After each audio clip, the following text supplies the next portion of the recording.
Müslümanlar. Heypçan şunu muntakabette yetiştir. Birdat muhat bolup duray Müslümanlar. Yaş kıyızlan arasından, Türkmenlan arasından. İzdivaç va fakat sermayeden çireyim izdivaç. Bir Kanada anda der camiada bir iyide başımal camiada yaşlığından istifade etmeli, avazallığından istifade etmeli, sermaye yığınamalı.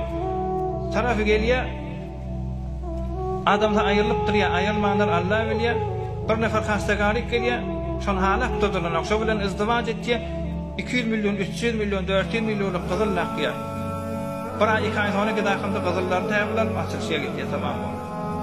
Yine başka bir evfal etki, o bilen izdivaç etki, ondan vurmaktan kızıl yığınam, sermaye yığınamalıyı. Kemal Ağun Tahir Pir Ağacan, uzur isteyen bir dert başımadaki Müslüman camiada, ey cavan oğlanlar, istihara bilen zindeginiz başlayın. Huday bilen maslahat edin bir gıyda ancak bolanızda. Kima bir zat mı? Guşi ve Guşi iPhone. Modeli kârrak, ulukorrak, baharrak olsa 150 milyon, 200 milyon kıymeti var. Taraf geliyor izdivaç edenek.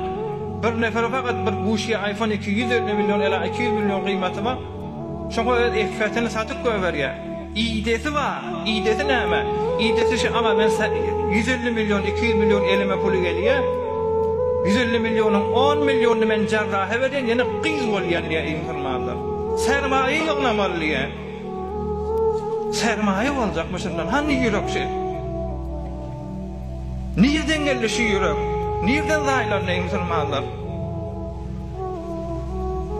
Näsile wop şu günagalyk men şunu birinji yerden görüp aýtmaýan musulmanlar. Şu käneliýe, zamaniýetçe, ferheng bolýar, ferhengden soňra şu telefon aýtýan musulmanlar.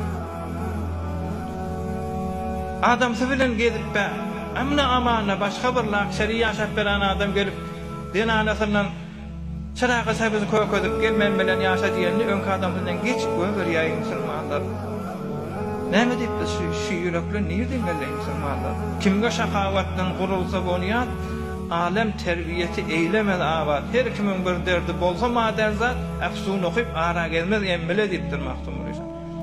Maderzat bir dert bar bolmaly aňyrda.